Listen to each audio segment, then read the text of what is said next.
Hello everyone, welcome to another episode of TCG Talk, back today with another video. And in today's video, I'm going to go over the matchup standings, I guess, for Katsu. Talk about what decks Katsu's favored into, what decks I think he's 50-50 into, and what decks I think he's unfavored, and so on and so forth. As I take Katsu into ProQuest season, these things you want to think about. Hopefully, if you're trying out Katsu in your first competitive season, this will help you know which matchups to really pay attention to and which ones you might not want to pay attention to and things of that nature. So, if you're new to the channel, welcome. Thank you so much for stopping by. Feel free to check out my other videos. I've been doing a ton of content lately, trying to keep up our successful month from last month. If you're a long-standing supporter, thank you so much as always. Everyone, feel free to check out the Patreon and the Discord down below. The Discord for this community, for the channel's community, is really, really nice. I just want to shout out everybody in the Discord right now, because in every community, not every community, but every big TCG, there's always naysayers or negative people or things that might be a little contentious. It's just the nature of having that many people. But I can safely say in our Discord, I've never seen anyone ever discredit someone's ideas or opinion, even if they disagree with it. Everybody is super welcoming. So if you're a new player and you want a place to throw out ideas with zero judgment, join the Discord. It's a good place to do it. But we'll get right into this. I'm going to go matchup by matchup. Overall, I think Katsu's in a good spot. I think there's only a few choice matchups where Katsu is unfavored. I think he is either favored 50-50 or it's a very skill-intensive matchup one way or another. And honestly, I think he's a top 4, top 5 deck in the format. I'd say top 4 or 4 or 5. I think Dromi and Lexi are obviously the best decks. And then I think the next rung is Azalea, Icelander, Katsu. And so because of that, we can kind of go from there. But Katsu has play into a lot of the top decks. So we'll start here with a Rockne. A Rockne is generally, it's hard. It depends on which flavor of a Rockne this is. If this is not a hyper fatigue with a ton of defense reactions, then a Rockne, I think you're slightly actually favored into. I think you can push through a Rockne's disruption. I'd say it's about 50-50. Every time I match up with a good Rockne, it's always down to the last card, because good Rocknes will know when to block, when not to block, things of that nature. Bad Rocknes, you'll be able to make them mess up, and then you push through. And the hard thing with a Rockne is once you fall behind, it's hard to get back. So I'd say I'm going to play this matchup correctly, where it's a good Rockne. You're playing against a really good Rockne, and there's not a ton of them right now just because the heroes not play as much. I would say it's slightly unfavored, but not a ton. But you just don't see the matchup a lot, so it really depends on what they're running.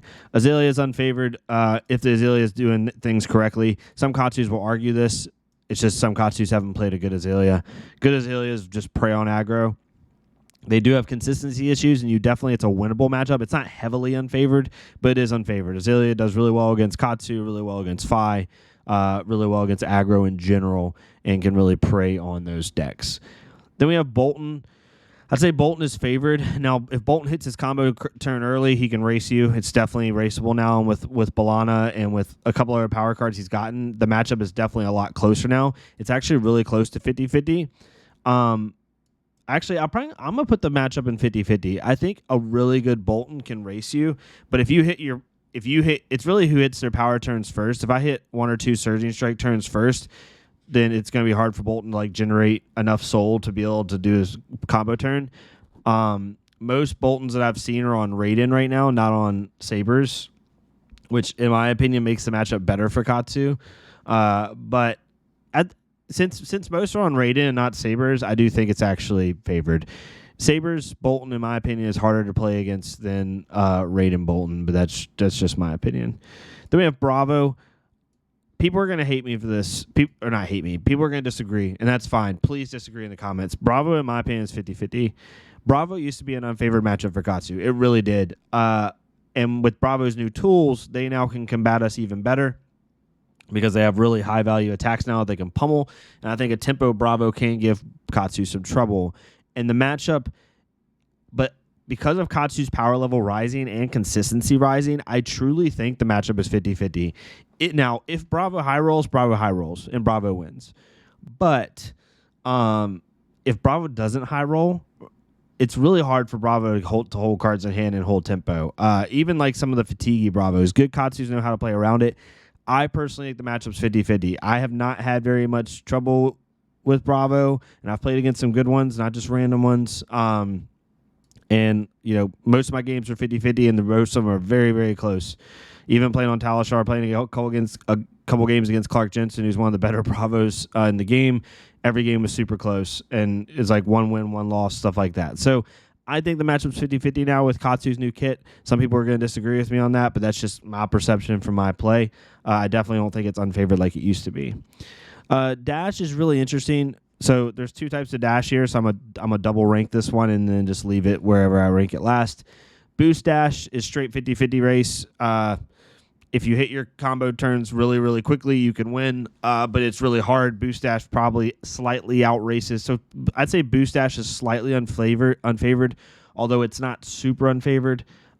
It's like 55, 45, 54, 46, something like that, like pretty freaking close. But it is slightly unfavored. If they're on a hybrid plan, it's favored for you. And if they're on a tree frog dash plan, in my opinion, it's still slightly favored for you. So it has to be like, balls to the wall, boost dash in order to have a chance. So we'll leave it in 50-50 for now because we don't know the matchup. But like I said, heavy boost dash, it's slightly unfavored. And then tree frog and hybrid dash, I think it's favored for Katsu. Then we have Darthia. This one is skill intensive. If you have never played against Darthia before, if you don't know what's in a Darthia's deck, if you don't know what Darthia could possibly do based off the resource count in their turn, things of that nature, you will get steamrolled. Darthia preys on decks that don't know how she works. Once you figure out how Darthia works, she's still a good deck, but she's a lot less scary. So because of that, she's very skill intensive. Like knowing, if you have a full, let's just say they have a 3 or 2 card hand, and they pitch Dawnblade, swing Dawnblade for 3, and they have 1 card left in hand, 2 resources floating. You gotta know like all the stuff they could have. Like, okay, are they gonna be able to route me and then pop? But if they route me, they pop boots, and they can't swing anyway. So if they route me, they're not gonna get go again. If they have counters, if they don't have any counters on, then you can kind of do your blocks around that. When they have 1 floating and 1 card in hand, checking their grave, knowing how many singings they have, knowing, okay, if I'm going to block this, I got to overblock this by 4 to be safe, because if they sing it into Iron Song response and it's going to hit, all types of stuff, right? There's a lot of skill-intensive knowledge with Darthia of knowing how many resources does she have floating, how many cards of certain cards does she have in deck, and, how can she give go again, things of that nature. If you know all of that, I think the matchup is definitely favored. If you don't know all that, it's highly unfavored. It's the most skill-intensive matchup, in my opinion, that Katsu has right now, is this. Dromi. So Dromi is still slightly favored. I do think the matchup's very close to 50-50 now. Tome allows her to race. Them going more red line heavy and less dragon heavy is actually not as good for Katsu, because you can't just prey on her dragons. And be able to get free mass triggers. So because of that, I think it's definitely more close to 50-50. Like this matchup now is like 54-46, 53-47. Like it's really close, but I do think it's favored for Katsu. There's some really cool tech with like double strike, being able to really efficiently take out Ash Wings and stuff like that with this deck. If you know how to play around it, it's also a pretty skill intensive matchup. Knowing what dragons to take out, when to take out, what dragons to ignore, when you have to ignore them. Is very good. So it's also close to being skill intensive, but I'll just put it in slightly favored. Until Dromi starts proving otherwise, this matchup's still favored for Katsu. We'll save the new heroes for last. Fi is favored. Fi is just not Fi anymore. Blazing Uiri is a hell of a card. If you really have a lot of Fis in the area, if Fi ever became prominent, just have Blazing Uiri in the sideboard, and it gets really stupid really fast. For Fi, because Fi's only out to beat you now is like insane Art of War turns where he just high rolls, or like multiple lava bursts over and over. But because of Blazing Uiri, you basically tell Fi, your first lava burst doesn't matter, right? I don't care. I'm just gonna block all of it. So yeah, Fi is definitely favored for Katsu now. Katsu's the better ninja, and it's really fun to say that after everything. Sad to say. Icelander is unfavored, although not heavily unfavored in my opinion. Some people might disagree with this. The thing with Icelander is if she gets like Channel League Frigid out and stuff like that, or gets an Insidious chill out really, really fast, you are in trouble. Like you're probably losing that game be honest. If they get out multiple Channel Link Frigids or a very early Insidious Chill, it becomes very difficult very fast because they're stripping cards from your hand for free. Because after they get out the first Insidious Chill, all they have to do is play Ether Ice Vein, and they take basically 2 cards from your hand every turn for 3 turns. On top of dealing damage to you. So super, super good for them. If they can't find Insidious Chill quickly, or they have a hard time getting a Channel Link Frigid out, it's actually really good for you, because you can push through the damage with your blue count. Katsu can deal with Icelander a lot easier than Fi can. So overall, the matchup's winnable. I've won against really good Icelander players. Once you push past their disruption, it's really hard for them to block you out. They don't have as efficient blocks. They have a couple 2 blocks in their deck that make it really difficult. So if you can push past the disruption, it's really good. It's also pretty skill intensive. Like now that Hypothermia is gone, utilizing your heavy damage attacks early in the chain is really, really good because it forces them to make a decision quicker and it prevents you from getting, stopped through disruption. But it is still slightly unfavored. Kano, I think, is favored for Katsu. If he hits his combo turn, and he can win off just that. But he has to find his combo turn quick. Even Kanos that are really good at blocking and filtering and getting to their combo, they still have to do it in like 3 turns because you're going to put them low quickly with your attack. So because they have no armor, right? No armor to actually do anything. They're just blocking straight from hand. So even though all their stuff is 3 blocks, it's really hard for them to keep that up with you, especially if you have stuff like Ancestral Empowerment, Razor, stuff like that. Levia, this matchup's a 50-50 now. I personally think that Levias can race Katsu. It might be slightly favored. I think if Levia does Levia things and just hits you for 14 plus damage a turn and has super, super above rate turns, she can race you and she will beat you. The problem with Levia is she just draws those hands where she has 2 no blocks in her hand, or she can't turn off Blood Debt. And there's so much for Levia, as someone's even played Levia a decent amount, to already juggle. It only takes 1 crap hand to just lose, especially against a Katsu. Like if you draw 2 no blocks or you don't draw a way to turn off Blood Debt, you just lose. And so it takes a really highly skilled Levia to beat Katsu. So because of that, I think Katsu is slightly favored into Levia. Lexi's unfavored. It's not unwinnable. You can definitely win the matchup. There's been several Katsus over the last couple weekends in tournaments that have beat several Lexis on their way to top 8s and battle hardens and stuff, which is awesome to see. It's just you have to threaten surging every turn. How you beat Lexi one of 2 ways. One, you get super freaking lucky and she draws like 4 reds, or she draws like 2 blue arrows, which the percentage of that is super freaking low, or you just high roll and you do surging literally every turn and you hope to God that she doesn't hit you with like Codex of Frailty or something like that. The matchup's still unfavored. You have to really believe in the harder cards to win. It's not unwinnable. It's not like auto loss, but it is a matchup where you have to really, really do well. Prism's favored. There are some Prism builds out there that are very interesting, and they're very good.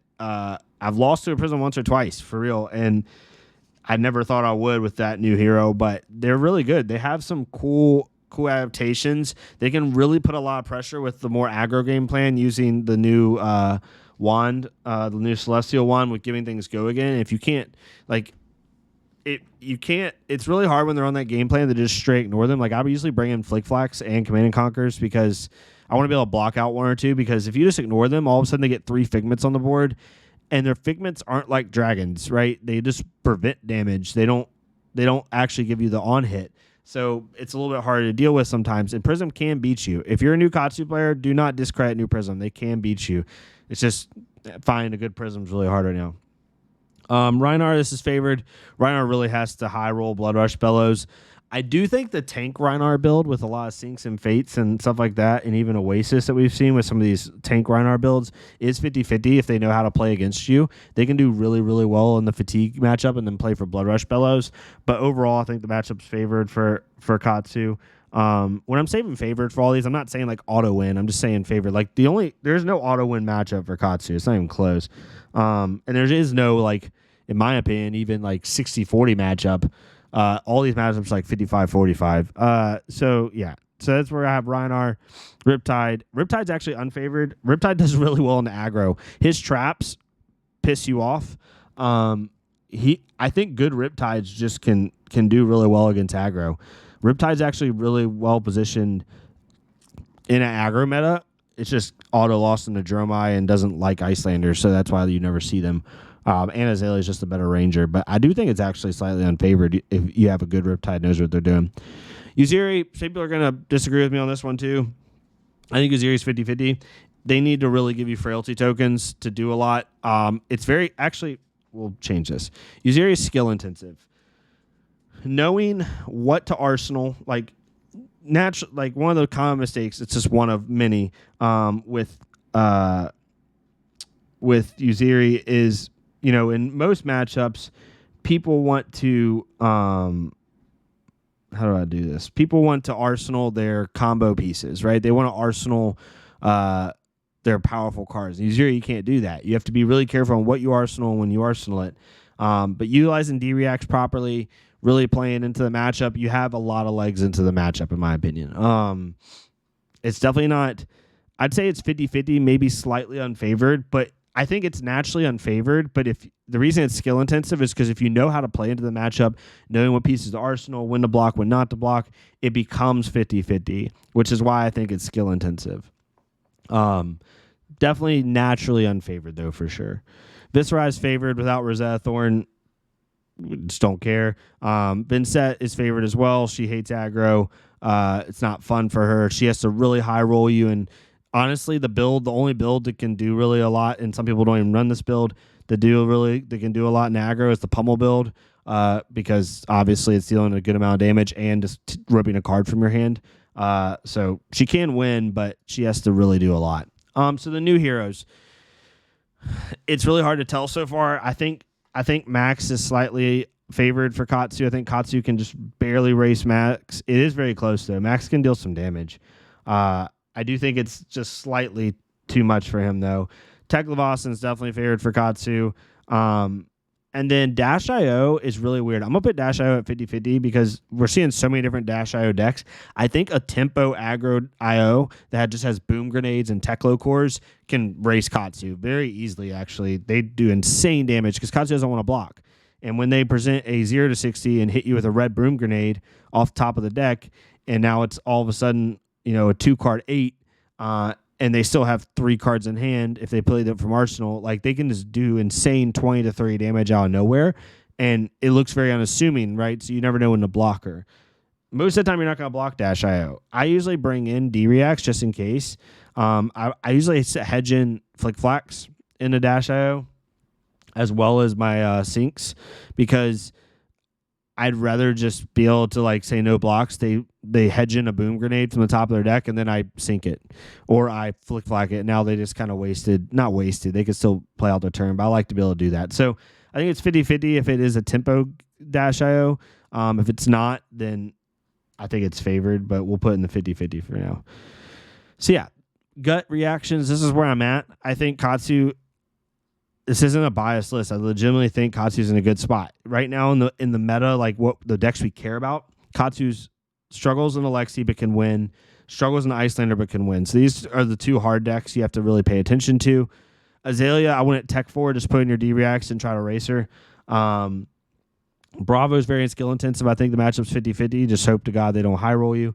But then you have really good leverage in the Dromi, which is really prominent in the meta right now. So you're basically 50-50 or better into every meta deck with the exception of Lexi and Icelander, I guess. So I think Katsu's in a good spot. I think the decks that are definitely better than Katsu, right? Like, if we move them out of this, right? Like there's only a couple decks that I think are heads and tails better. Like obviously there's decks that just naturally, can counter Katsu, but they're so non-relevant in the meta, like Riptide, for example. Riptide can counter Katsu, but he's not good enough in the meta as a whole in order to, be an issue. If Katsu's right here, right, I think the decks he's better than that are in the meta are Dromi. I think he's better than Dash. and other meta decks, and then Bravo's on the same level as him, and then he is not better than Icelander or Lexi. But I think he's better positioned in the meta overall than Icelander is. It's just in that direct matchup he's not. So that's kind of where I have everything.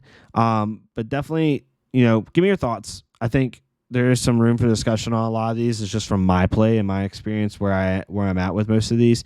But would love to hear what you think kind of going forward. So yeah, hopefully you enjoy this type of content. If you did, please leave a like, comment, or subscribe. If not me, it's totally fine. Go to our Flesh and Blood creator, leave a like, comment, or subscribe on their stuff so we can get more people seeing this game. Please go get some other people support. And I'll see y'all next time on TCG Talk. Thank y'all so much.